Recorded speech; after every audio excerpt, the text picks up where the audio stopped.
On est nombreux cette année, il y a plus de 1100 inscrits. On a démarré hier, donc voilà, ça veut dire que le sujet est important. Et d'ailleurs, évidemment, si vous êtes là, c'est qu'il ne vous aura pas échappé que tous les jours, nous avons de nouvelles preuves, manifestations climatiques de plus en plus inquiétantes et qui n'épargnent plus aucune zone du monde désormais. Donc, chez nous, en France, dans nos régions, en Europe, dans le monde, on entend parler de canicule, d'alerte rouge. On a relevé plus de 40 degrés dans des villes où on n'avait jamais vu ça. Je pense à Bordeaux, à Brive, à Rennes. Des incendies en Normandie, dans le Gard, des orages violents, chutes de grêle, rafales de vent en Grèce encore en juillet dernier, retard des moussons, inondations, crise de l'eau avant les inondations dans le Kerala en Inde, des sécheresses, bref, un nouveau champ lexical qui s'est imposé à nous tous pour décrire ce réchauffement de notre planète qui se traduit malheureusement par des records qui sont pulvérisés tous les ans et surtout par de nombreuses victimes humaines à de nombreux endroits, y compris dans notre pays. Et comme si cela ne suffisait pas, l'Amazonie, poumon vert du monde qui brûle, s'est invitée au G7 qui avait lieu, on y reviendra, il y a à peine quelques jours à Biarritz. Donc voilà, personne, je crois, n'avait imaginé que la situation allait se dégrader autant et surtout aussi vite. Et aujourd'hui, il y a un consensus parmi les scientifiques, ce n'est que le début. Ils nous alertent. Tout cela va encore s'intensifier. Les canicules vont s'accroître en intensité, en fréquence. Elles seront plus chaudes, plus intenses, se produiront sur une période de temps élargie de mai à octobre. Et ça, c'est juste pour évoquer un des aspects liés à ces épisodes climatiques extrêmes. Et on sait tout cela. On sait tout cela. Et pourtant, après 3 années de quasi-stabilité dans les émissions de CO2 liées aux activités humaines, il semble que ces émissions soient reparties à la hausse avec un niveau historique de plus de 37 milliards de tonnes émises en 2018. Et la capacité des États à se mobiliser pour réduire leurs émissions de gaz à effet de serre et limiter le réchauffement de la planète aux 2 degrés, voire les 1,5 degré, comme ils s'y étaient engagés lors de la signature des accords de Paris, est totalement insuffisante. Parmi les 197 pays signataires, 58 ont adopté des mesures nationales pour contenir leur rejet de CO2 à l'horizon 2030 et 16 seulement, donc moins de 10%, ont engagé des politiques aujourd'hui jugées suffisantes par rapport à ces engagements climatiques dans ces pays. On peut citer le Canada, le Japon, l'Indonésie, le Costa Rica, la Malaisie ou le Pérou. Et en Europe, on a la Norvège, le Monténégro et la Macédoine qui pourraient faire partie des pays capables de respecter l'objectif de réduction des émissions de gaz à effet de serre de 40% d'ici à 2030. Donc face à de tels constats, comment ne pas comprendre que cette situation puisse mobiliser des jeunes qui, partout dans le monde, autour de la jeune Greta Thunberg, par millions, nous interpellent. Et ce n'est pas par hasard que nous sommes dans une école de commerce avec la coopération de l'EXI depuis le début. Ils nous interpellent, ces jeunes, et ils manifestent à juste titre. Les enfants nés en 2020 devront émettre entre 3 à 8 fois moins de CO2 à l'échelle mondiale. Un enfant français, pour vous donner un exemple, né en 2017, disposera d'un budget carbone de 170 tonnes, c'est-à-dire 3 fois moins qu'un individu qui est né en 1950. Et puis surtout, dans quel monde pourront-ils vivre et pourrons-nous vivre pour ce qui nous reste? Donc voilà, nous devons entendre ces jeunes, nous devons leur dire que nous les entendons et que nous sommes à leur côté. Donc s'il y en a qui nous entendent, voilà, on est à vos côtés. Et on sait tous qu'ils ont raison, on sait qu'il y a urgence. La science aujourd'hui et les meilleurs scientifiques au monde nous montrent que nous avons seulement une décennie pour juguler les émissions de gaz à effet de serre. Et pour cela, c'est simple, il n'y a qu'une voie, celle de décarboner notre monde. Et c'est parce que d'ailleurs nous en sommes tous convaincus que nous sommes tous réunis ici, aujourd'hui, dans le but certainement de promouvoir une dynamique transverse, collective, positive, pour lutter concrètement contre le changement climatique, que je suis très fière, je l'ai dit à Jean-François Fontaine en introduction de ces universités, que nous soyons ici parce que le territoire, je le vois depuis 7 ans, est en train de devenir émoteur et exemplaire pour plein d'autres territoires en France, donc bravo pour ça. Et cet engagement que nous avons chez E5T, original de la première heure, mais il ne cesse de croître, plus seulement en France, puisqu'on est énormément sollicité au-delà de nos frontières. Et évidemment, c'est certainement parce que dès le départ, nous avons compris qu'il n'y avait de réalité possible qu'une réalité d'action, une réalité d'action possible qu'en s'attachant à la construire. En gros, on n'est jamais mieux servi que par soi-même et on est nombreux à pouvoir servir cette cause. Gaston Berger, qui est un de nos grands philosophes français qu'on a oublié, mais disait « L'avenir n'est pas ce qui vient après le présent, mais ce qui est différent de lui ». Et donc aujourd'hui, nul doute que Gaston Berger trouverait dans la question du changement climatique un exemple qui illustre parfaitement son propos et son idée centrale, à savoir il ne s'agit plus de prévoir, mais bien de construire cet avenir demain et moins à découvrir qu'à inventer. Cette phrase est de lui. Et c'est cette première conviction, je crois, que nous partageons au sein de cette grande famille E5T. Néanmoins, au fil des dernières années, nous avons acquis une deuxième certitude, il faut accélérer. Il faut accélérer. Accélérer, ce n'est pas un terme creux ou vain. Non, accélérer, ça veut dire agir, innover, oser, prendre des risques, se tromper, recommencer, apprendre, assimiler, entreprendre, investir, coopérer, passer à l'échelle. Bref, ça veut dire se donner tous les moyens dont nous disposons pour inventer dans des délais contraints ce monde post-carbone qui devrait déjà aujourd'hui se dessiner à l'horizon de la transition énergétique. Je sais que vous faites partie de ces solutions. Malgré ça, aujourd'hui, les contours de ce monde restent encore trop flous.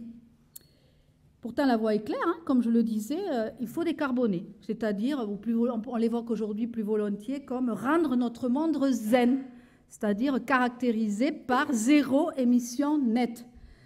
Et ça, évidemment, à l'horizon le plus court, et en tout état de cause avant 2050. Évidemment, c'est la seule façon de continuer à garantir les conditions qui rendent possible la vie sur Terre. Et cet engagement, cette ambition, cette responsabilité de décarboner est vrai pour tous, que nous venions du monde de l'entreprise, on ne le répétera jamais assez, que nous soyons élus, tous partis politiques confondus, que nous soyons représentants de collectivités locales, d'ONG ou enseignants, chercheurs, étudiants, et bien sûr, tout cela est vrai pour aussi chaque citoyen qui est devenu consommateur, car chacun de nos actes compte, et c'est de ceux-ci que naissent évidemment de nouvelles dynamiques vertueuses et durables. Ils sont donc conditions nécessaires, mais pas suffisantes. Et bien sûr, on doit les conjuguer, ces actes-là, ces petits actes du quotidien, à des politiques publiques, industrielles et sociétales effectives.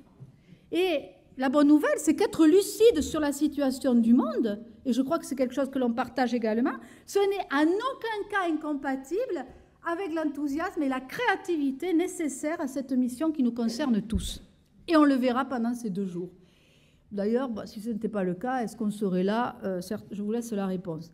Alors, bien sûr, la tâche n'est pas simple. Nous savons tous en même temps que les difficultés ont l'art de se combiner pour fabriquer un ensemble d'opportunités qui réveillent nos talents créatifs et notre envie d'y aller. Hein, sinon, à nouveau, on ne serait pas là. Et donc, il y a autre chose qui me tient à cœur de répéter aujourd'hui, c'est que contrairement à des idées reçues, décarboner, ça ne veut pas dire décroître.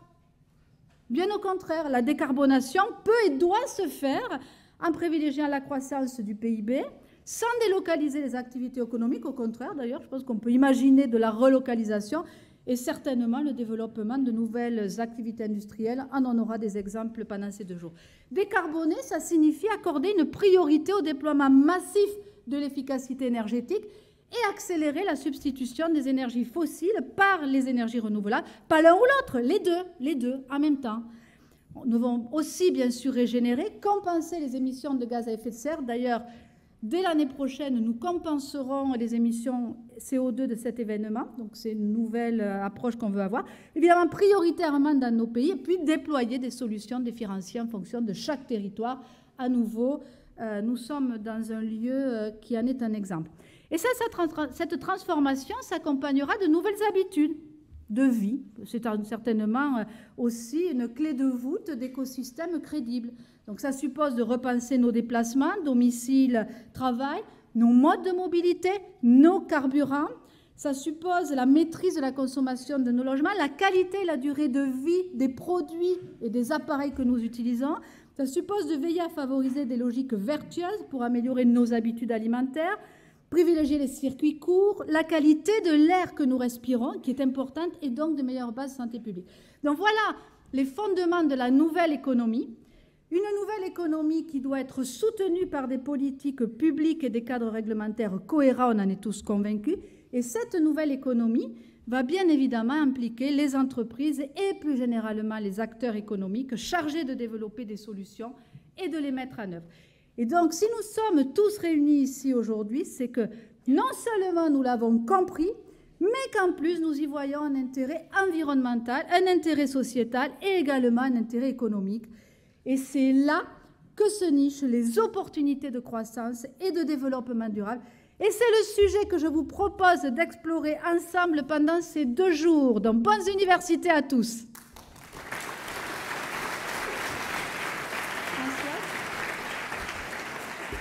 Françoise Coutan, qui est devenue une de nos fidèles, alors dans le territoire. À vous l'honneur.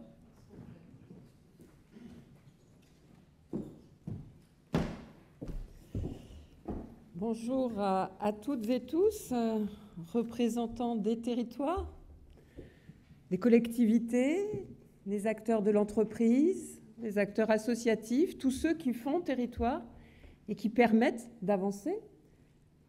Je voulais commencer quand même par remercier les organisateurs de ces universités d'été auxquelles j'ai plaisir à participer depuis maintenant 3 ans, remercier Myriam en particulier. Par rapport à son propos, alors, bon, c'est vrai qu'au début, c'est un peu... Voilà, bon, c'était un état des lieux qui est ce qu'il est, qui est la réalité, oui. Nous sommes dans cette situation-là. Le GIEC l'a rappelé en fournissant son rapport sur la question des sols, de l'agriculture et de l'eau cet été. Hier, nous étions sur une avant-première de ces universités en présence d'Hervé Le Treut, qui a rappelé le contexte national, mais également ce rapport qui a été fait par le comité scientifique Acclimatera à l'échelle de la Nouvelle-Aquitaine, où ici aussi, maintenant, nous avons à relever le défi du dérèglement climatique. Donc relever ce défi, ça veut dire poursuivre nos actions en diminuant les émissions de gaz à effet de serre, diminuant nos consommations d'énergie. Ça veut dire aussi déployer les énergies renouvelables.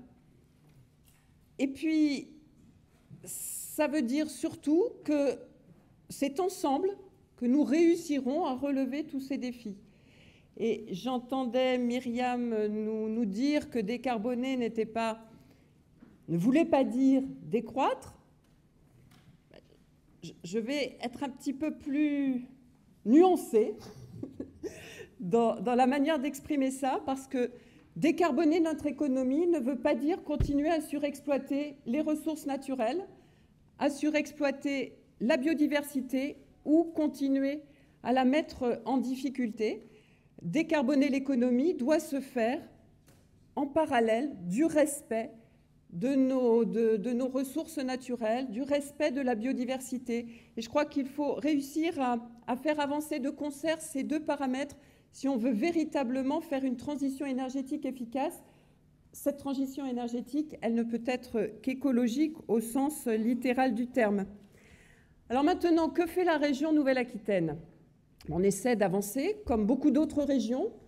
On a voté en mai dernier un SRADET, schéma régional d'aménagement, de développement durable et d'égalité des territoires. Ce SRADET, il a pour but de fixer un certain nombre d'objectifs, de lignes rouges parfois, sur la manière justement d'aménager le territoire, d'utiliser ce territoire à des fins qui soient aussi respectueuses des enjeux que nous avons à relever, dont l'enjeu climatique et l'enjeu environnemental. Ce SRADET comporte un volet climat-air-énergie que j'ai eu l'honneur et le bonheur de porter, que nous avons co-construit dans nos 12 départements avec des réunions récurrentes pendant plus d'1 an pour réussir à partager cette volonté d'être efficace sur ces questions-là, en mettant évidemment un point d'honneur à la diminution des consommations d'énergie, des émissions de gaz à effet de serre, en travaillant de manière transversale, parce que quand on parle de gaz à effet de serre, eh bien on évoque aussi bien la question des transports, la question de l'agriculture, la question du bâtiment, la question de l'industrie, bien évidemment. Donc on a besoin d'avoir cette approche systémique, transversale de cette question-là. C'est ce que nous avons essayé de faire dans cette co-construction, de construire un document qui soit partagé. Et il se trouve que ce que nous avons construit ensemble, avec certains d'entre vous d'ailleurs présents aux réunions, ce que nous avons construit ensemble eh bien, a été voté tel quel, sans changer la moindre virgule. Donc ça veut dire que quand même, quand on prend la peine de travailler à une planification qui soit partagée, comme je l'ai dit tout à l'heure, mais aussi acceptée par les acteurs du territoire, comprise, où les enjeux sont bien définis au préalable, eh bien on arrive à avancer et avoir des ambitions et des objectifs qui soient à la hauteur des enjeux. Donc ça a été notre travail beaucoup cette année 2018 puis 2019. Et nous avons eu aussi la volonté de dédier une plénière de la région, à une session plénière, à la question du climat et de la biodiversité, suite à 2 rapports que nous avions demandés à des comités scientifiques, à Climatera sur le volet climat, et puis Ecobio sur le volet biodiversité. Le président Rousset a souhaité mettre en place une plénière dédiée à ces questions-là, que nous avons appelée Néoterra, et qui n'est ni plus ni moins qu'une feuille de route avec des ambitions à l'horizon 2030 pour définir ce que nous voulons pour notre région Nouvelle-Aquitaine, pour justement répondre à ces défis qui s'imposent à nous. Donc, retravailler ces questions de diminution des consommations d'énergie, de développement des énergies renouvelables, de mobilité durable, de respect de règles vertueuses dans le comportement des uns et des autres. Donc la question de la formation est évidemment essentielle. Et sur les sujets qui sont plus spécifiquement liés à la transition énergétique, on a au niveau de la région un certain nombre de dispositifs d'accompagnement que nous co-construisons, en tout cas pour ce qui me concerne, avec les territoires et avec les acteurs des territoires, pour justement coller au plus près des besoins. Alors j'en citerai quelques-uns, je ne vais pas citer tous les dispositifs que nous avons à disposition, mais il y en a un certain nombre qui me semblent efficaces et qu'il me semble important de valoriser, parce que pour pouvoir avoir accès à ces dispositifs, encore faut-il les connaître. Donc des dispositifs, par exemple sur le bâtiment, où on a mis en place une agence régionale des travaux d'économie d'énergie, ARTE, qui a l'avantage de proposer ce qu'on appelle le tiers financement, pour rénover les logements privés, donc les logements du parc privé des particuliers. On a un dispositif également à l'égard des entreprises, efficacité énergétique dans l'entreprise, qui va permettre aux entreprises de la région d'engager des travaux soit à l'échelle de leur structure, soit à l'échelle de leur process industriel, pour diminuer leur consommation d'énergie. Donc c'est un volet qui est important dans la politique de la région, la question de l'industrie, la question de l'innovation, la question de la performance industrielle et énergétique, et de tout bien regarder en parallèle avec toujours cette approche systémique. Et puis, je pourrais parler évidemment des transports, qui est quand même le secteur premier émetteur de gaz à effet de serre dans notre région, mais aussi un secteur très consommateur d'énergie, où là, je terminerai en parlant d'un projet qui me tient particulièrement à cœur, suite à la création d'un cluster énergie et stockage par la région en juillet 2017. Nous avons, avec notamment toute la question de l'hydrogène, et je salue Michel Delpont présent ici, parce qu'à chaque fois qu'on parle d'hydrogène, c'est vrai que dans notre région, Benoît Simian et Michel Delpont sont de fervents défenseurs de ces questions-là. Donc sur la question de l'hydrogène, c'est un volet très important de ce cluster qui permet de réunir toutes les ambitions de la région, toutes les initiatives sur la question de l'hydrogène, avec un certain nombre d'avancées notables. Et j'ai demandé au service, lors d'une réunion début juillet, de nous construire, mais de manière extrêmement précise, une feuille de route sur le développement d'hydrogène dans la région, hydrogène vert bien entendu, d'ici le mois de décembre, avec un calendrier et aussi un budget. Parce que construire des documents de planification, c'est relativement simple. Ça peut devenir complexe, mais c'est relativement simple. Mais la mise en œuvre, elle doit être pensée aussi dès le départ, avec des indicateurs de réussite, avec évidemment des calendriers et des budgets très précis pour pouvoir être efficace. Et justement, puisqu'on en parlait hier ici, enfin pas tout à fait ici, mais dans le même cadre, cette question de l'hydrogène, elle est importante dans la région. On a vraiment un écosystème extrêmement efficace. Et nous avons évoqué hier la Vélodyssée qui s'est tenue à l'initiative de 5T dans la région de La Rochelle à Biarritz en mai dernier.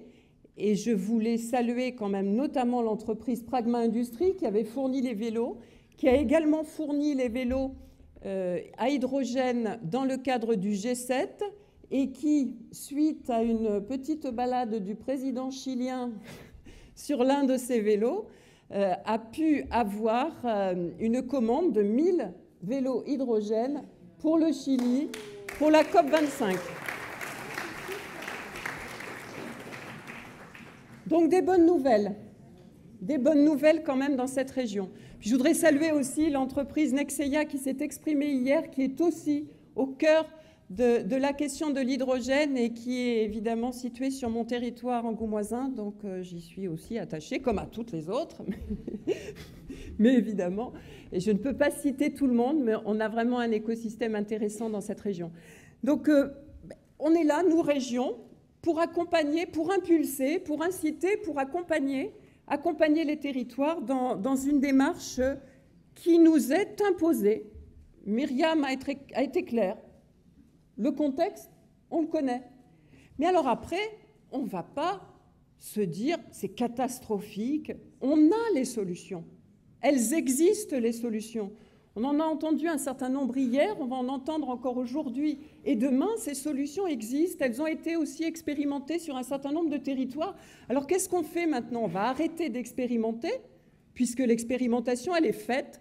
On va massifier, on va développer sur l'ensemble de nos territoires. Alors pour ce qui me concerne néo-aquitain, mais j'espère bien au-delà, sinon on n'y arrivera pas, en ayant ces partenariats entre les collectivités et les acteurs des territoires et en gardant en tête une notion qui est très importante, la question de la solidarité. Solidarité entre les territoires, mais solidarité aussi entre les êtres humains, parce que développer des programmes de transition énergétique et de transition écologique, ça permet aussi du mieux vivre sur l'ensemble de nos territoires. Merci à toutes et tous.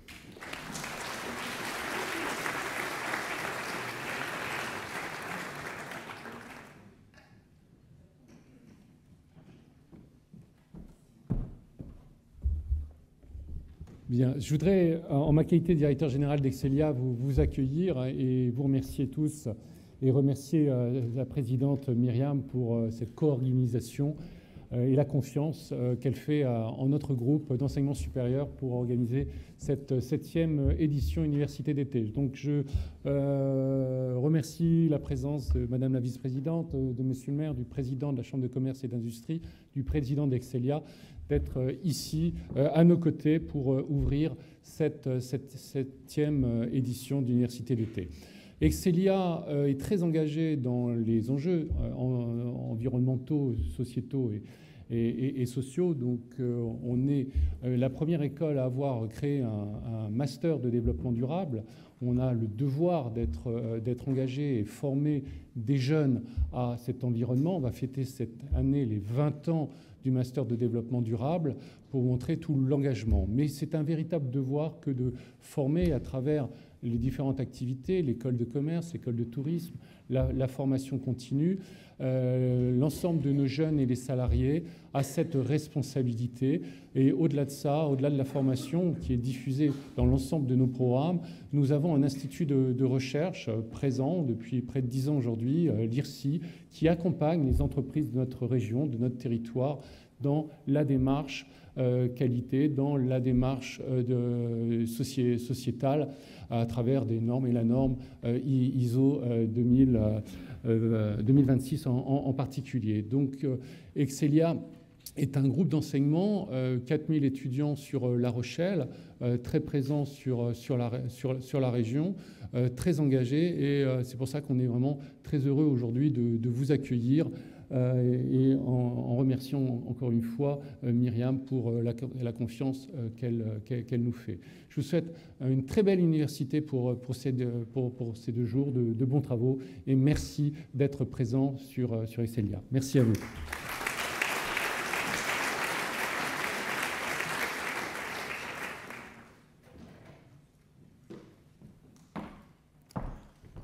Bonjour à toutes, bonjour à tous. Permettez-moi de saluer la présence de 2 anciens ministres, Serge Lepelletier, que je vois, Emmanuel Cos, que je vois également, de saluer la présence de mon ami, le président de l'ADEME, Arnaud Leroy. Merci beaucoup à toi d'être présent à nouveau à La Rochelle. Tu es toujours bienvenu avec tes équipes que nous connaissons fort bien. Je suis très heureux de participer ce matin à l'ouverture de cette université auquel je tiens beaucoup, parce qu'ici à La Rochelle, elle est un des temps forts de notre entrée. Que notre entrée soit sur le thème de l'environnement est quelque chose pour nous extrêmement important. L'an dernier, j'avais fait un petit topo sur la complexité des élus locaux par rapport aux choix technologiques. Quand nous gérons des collectivités, nous gérons le temps long. Et nous avons l'exigence pour nos concitoyens de faire des choix pertinents dans le temps long. Et tout à l'heure, tu évoquais la maturité. Je suis un petit peu moins pas optimiste, mais je dirais que la maturité de toutes les solutions technologiques ne peut pas être considérée aujourd'hui comme totalement acquise, même si des progrès considérables ont été faits. Et quand on gère des budgets de dizaines, de centaines de millions, des aménagements, la certitude absolue n'existant pas, on doit faire des choix adossés sur un certain nombre de tests, de validation, pour être certain que les équipements ou les technologies que nous allons mettre en place soient les bons choix pour notre territoire. Et cela, nous le saurons que dans un temps relativement long. Nous avons testé à La Rochelle, il y a quelques années, des bus de petite taille qui étaient guidés par satellite. Et ça marchait très bien. Donc est-il pertinent encore aujourd'hui de mettre des rails et puis des caténaires pour faire des équipements? Donc vous voyez la complexité que nous avons. Oui, nous avons la volonté, mais nous avons aussi le devoir de faire les bons choix technologiques dans un univers international relativement mouvant. Cette année, mon propos sera plutôt tourné sur l'actualité, notre actualité ici du territoire, de dire que nous sommes engagés collectivement. Ce n'est pas l'agglomération qui est engagée, c'est tout un consortium que nous avons formé main dans la main avec le grand port maritime de La Rochelle, bien évidemment, avec Atlantec où nous étions hier, avec l'Université de La Rochelle, la ville de La Rochelle et l'agglomération, dans un programme Territoire zéro carbone en 2040. Les équipes ont énormément travaillé, noué au-delà de ce consortium des partenariats considérables avec le tissu économique, avec les collectivités territoriales. Merci à la région Nouvelle-Aquitaine de nous accompagner. Et puis par ailleurs, ceci est parfaitement cohérent avec la démarche que tu viens de nous expliquer pour être un territoire exemplaire et surtout, et Michel me le rappellerait si je l'avais oublié, être un territoire duplicable. Ce que nous faisons ici, nous le faisons aussi en essayant de réfléchir, est-ce que d'autres territoires sur la planète ayant des caractéristiques à peu près similaires, littorales évidemment, peuvent le mettre en valeur. Et donc nous sommes impatients de connaître la décision de la Caisse des dépôts, enfin de la Banque des territoires aujourd'hui et de tous les techniciens qui ont travaillé, sachant qu'évidemment la décision sera politique parce que la manière dont nous gérons cet objectif sera différente si nous sommes retenus ou si nous ne sommes pas retenus, ce qui est impossible bien évidemment. Eh bien, nous aurons un calendrier surtout qui sera un peu différent. Le cap restera bien sûr le même. Un mot important sur ce que les Grecs appelaient le kairos. Le kairos, c'est le moment où la population, où les citoyens peuvent accepter ou pas un changement. Et nous voyons bien que sur ces questions environnementales, eh bien, il y a des sujets sur lesquels une étape est franchie. Je vais l'illustrer de manière très concrète ici à La Rochelle. Sous l'initiative de Brigitte Devaux et de Jean-Marc Soubest, nous voulons faire des pistes cyclables structurantes, comme nous voyons dans certains pays du Nord. Ce qui veut donc dire, au passage, retirer un nombre de places de stationnement pour les riverains tout aussi considérable. Et donc, je n'avais pas caché à mes collègues, je dirais pas une certaine inquiétude, de dire mesurons bien quelle va dire la population quand nous allons utiliser complètement un côté d'une avenue pour faire une piste cyclable très structurante dans notre territoire. On fait une première réunion avec les comités de quartier, réunion positive, même pas de critique. Alors je me dis, tiens, c'est bizarre, il doit manquer du monde. Donc on va faire une interrogation de toute la population, non seulement de ceux qui sont riverains de l'avenue, mais aussi ceux qui habitent derrière, qui auraient pu dire, oui, mais attendez, ceux qui se garaient là, ils vont les se garer chez nous. 2, 3 sur 600 ou 700 personnes consultées, 2, 3 remarques négatives. Aujourd'hui, le chantier est achevé. Ça s'est passé dans la joie et la bonne humeur, avec je dirais même un enthousiasme de la population, parce qu'au passage, le boulevard s'embellit. Bien sûr, avec le retraitement également de la marche à pied, et puis cette piste cyclable. Donc on peut considérer que le moment propice que j'évoquais tout à l'heure, sur les mobilités, il est acquis. Je crois que dans les villes, en tout cas, et en tout cas dans ce qu'on peut appeler les centralités, eh bien, l'acceptation des modifications des mobilités, que ce soit les bus en site propre, que ce soit des pistes cyclables structurantes, ceci est acquis. Il n'en va pas de même de tous les sujets. Je vais l'illustrer également avec un autre exemple, plan local d'urbanisme intercommunal. Notre territoire, comme bien d'autres, est un territoire sur lequel la ville-centre a stabilisé sa population, voire a eu un peu une baisse de sa population, et puis des croissances des populations considérables à 20 km, à 30 km, pour des raisons simples. Le coût de l'habitat dans la ville-centre est cher, le foncier est cher, on n'a pas construit beaucoup, ce qui veut donc dire la loi de l'offre et la demande a fait continuer à faire monter les prix, et donc une externalisation des populations les plus modestes, les jeunes au passage. Et donc nous menons déjà des politiques pour rééquilibrer tout cela, et nous le traduisons dans d'autres documents structurants, que ce soit le SCOT, et puis des documents très opérationnels comme le PLUI. Ça veut donc dire que quand dans un certain nombre de quartiers, on regarde la capacité à construire, évidemment, cela se fait dans le dialogue, et puis on a face à nous parfois des obstacles de deux catégories, comme d'habitude, des obstacles de catégorie de gens de bonne foi, qui étaient habitués à leur quartier, qui étaient habitués à cette dent creuse, que ça ne les gênait pas particulièrement, et à qui on change un petit peu le quotidien en admettant des constructibilités dans ces zones-là. Et puis on a évidemment, comme toujours dans la vie politique, des opposants de mauvaise foi qui vont essayer de faire un point de fixation sur ce sujet-là pour essayer de le faire monter en mayonnaise. Et sur ce sujet-là, du PLUI, sur lequel, si on demande à la population, voulez-vous faire revenir les jeunes dans les villes, la réponse est massivement oui. Mais quand on le traduit dans les faits, des documents d'aménagement de nos villes, la réponse est beaucoup plus complexe. Et nous avons un devoir collectif.